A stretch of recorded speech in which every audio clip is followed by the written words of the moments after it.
All right, so in this section, we're going to talk about progressivism under President Taft and President Wilson. President Taft served from 1909 to 1913, and President Wilson took over in 1913 and served until 1921. All right, so Taft was persuaded to run for president by his good friend Theodore Roosevelt. Theodore Roosevelt, before him, had a lot of energy and a lot of congressional support, and that just wasn't the case for Taft. In fact, Taft disappointed both conservatives, Republicans, and progressives during his presidency and became very unpopular. And one of the main reasons why he became unpopular was because he had promised tariff reduction and it actually increased tariffs. So control over tariffs. In 1908, Taft had run on a Republican platform of lower tariffs. So instead of actually lowering the tariffs, he passed the Payne-Aldrich tariff, which actually increased tariffs. And obviously progressives who had favored low tariffs were furious. So you're probably wondering as to why progressives wanted lower tariffs. Little background. During Taft's election campaign in 1908, Republicans promised to lower unpopular tariffs on U.S. imports. Industries and businesses supported high tariffs because it forced people to buy all of the manufactured goods they needed for survival at artificially high prices. Businesses were obviously all about this because it would increase their profits. If other people like farmers and laborers and manufacturers, however, bought goods from outside the United States, they would have to pay an additional tariff on those imported goods. Also, when these farmers, laborers, and manufacturers went to sell their goods or export them, they were selling them within a market that was not protected with tariffs, so essentially they weren't making that money back, which obviously is going to be a big issue. All right, Ballinger and Pinchot affair. So Taft appointed Richard Ballinger as Secretary of Interior, and Ballinger opposed conservation policies of Western land, or conserving Western land. Obviously, this angered conservationists who favored the protection of natural resources, and Pinchot had crafted many of TR's conservation policies. And remember, TR is known for establishing national parks throughout the nation. Now, understand also, though, that Taft's relationship with Ballinger was very strained. Gifford Pinchot, head of the U.S. Forest Service, was a conservationist and in conflict with Ballinger. In 1909, it became known that Ballinger had allowed a private business group to obtain millions of acres of Alaskan public land containing rich coal deposits. Pinchot charged Ballinger with corruption, but Taft fired Pinchot. Pinchot charged that Ballinger had improperly shown special preferences to the purchasing group. When Pinchot protested to a congressional committee and aired suggestions of corruption on Ballinger's part, Taft fired Pinchot. Pinchot became a public hero, and Taft became increasingly unpopular. All right, turmoil in the Republican Party. So there was a bitter divide between progressives and the old guard of conservative Republicans in the House and Senate. Theodore Roosevelt, re-emerging as a political figure, began campaigning for progressive candidates. Republican progressives in the House teamed up with Democrats to attack opponents of reform in the Republican Party. And again, they were known as the Old Guard. This group controlled the House Rules Committee and then blocked much reform legislation. In 1910, resolution was passed that reconstructed the Rules Committee, and the Republican Party was now bitterly split. Again, that split being the split between progressives and our conservative Republicans. Election of 1912. In this election, Roosevelt challenged Taft for the Republican nomination. Taft ended up winning, and Taft's nomination upset progressive Republicans who vowed to form their own party, and they did. This was known as the Bull Moose Party. Again, they chose Roosevelt as their presidential candidate. When TR was asked about his physical readiness for the campaign, he said, "I feel as fit as a bull moose," which is where that name for that party comes from. Now, this would be considered a third party. Obviously, it's not part of the two-party system, so it's not a Democratic or Republican Party candidate or party.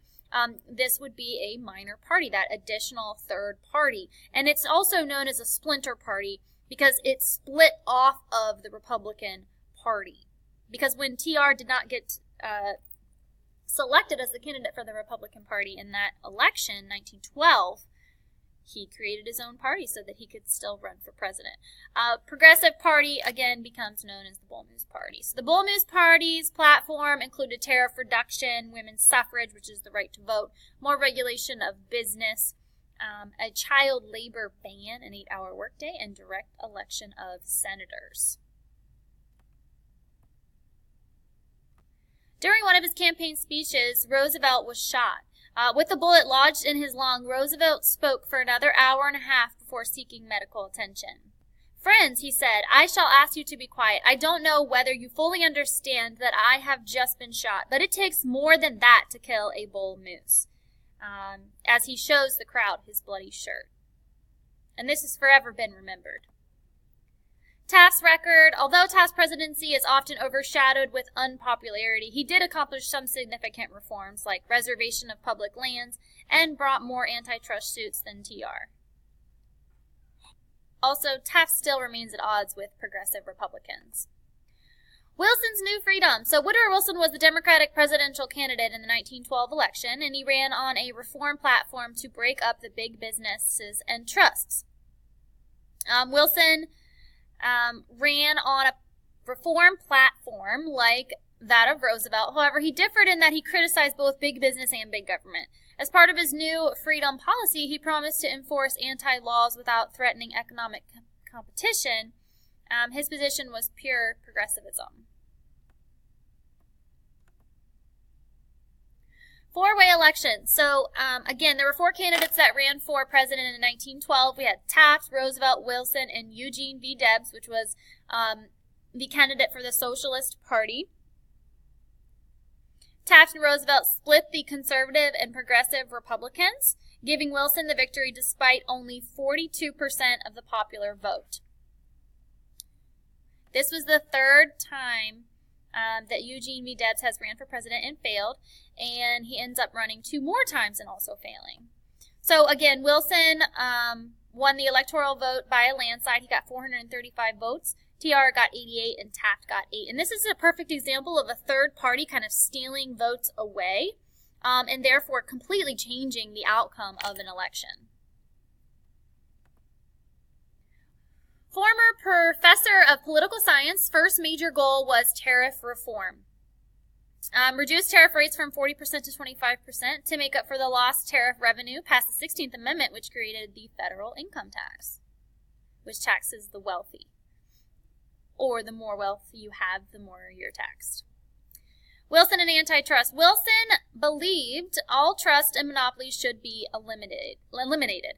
Despite the Sherman Antitrust Act, which was, again, used to split up monopolies and trusts, the trust busting under Roosevelt and Taft, again, that's when the Sherman Antitrust Act was put in place, a congressional committee concluded that a relatively small group of powerful men still controlled much of the nation's wealth, business, and credit. So this Sherman Antitrust Act was not really working.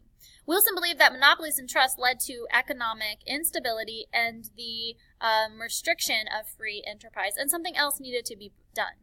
So he passes the Clayton Antitrust Act to strengthen the Sherman Antitrust Act of 1890 and actually make it effective. He spelled out a very specific restrictions that allowed competition in marketplace. This act also spelled out specific activities that big businesses could not do, where the Sherman Anti just made them illegal. Made trust illegal. Companies could not prevent their buyers from purchasing goods from competitors. Some types of holding companies used to create monopolies were banned. Price cutting in local markets to squeeze out competitors was forbidden, as were some rebates. This act also allowed for the formation of unions, explaining that they were not considered monopolies because a human being is not a commodity or article of commerce. Courts were not allowed to issue injunctions against unions unless they damaged property. We also see the creation of the Federal Trade Commission, the FTC, to enforce the Clayton Act and set up fair trade laws. Federal Reserve System. In 1913, Congress passed an act that created the Federal Reserve System. This was also known as the Fed, and it became the central bank for the entire country, the banker's bank. The Fed created a new national currency, the Federal Reserve notes, and could now expand and contract the amount of currency in circulation. So why did Wilson want to create the FRS? To promote competition in industry and to ease the frequent panics that destabilized the U.S. Economy. Every national bank was required to become a member of the Federal Reserve Bank in its district to deposit some of its capital and cash reserves in that bank. Member banks could borrow money from the Federal Reserve to meet short-term demands. This helped to prevent bank failures that occurred when large numbers of depositors withdrew funds during an economic panic.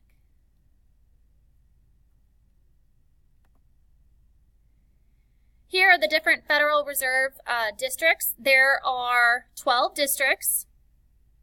Each Federal Reserve Bank is owned by its member banks, and the system was supervised by the Federal Reserve Board appointed by the President.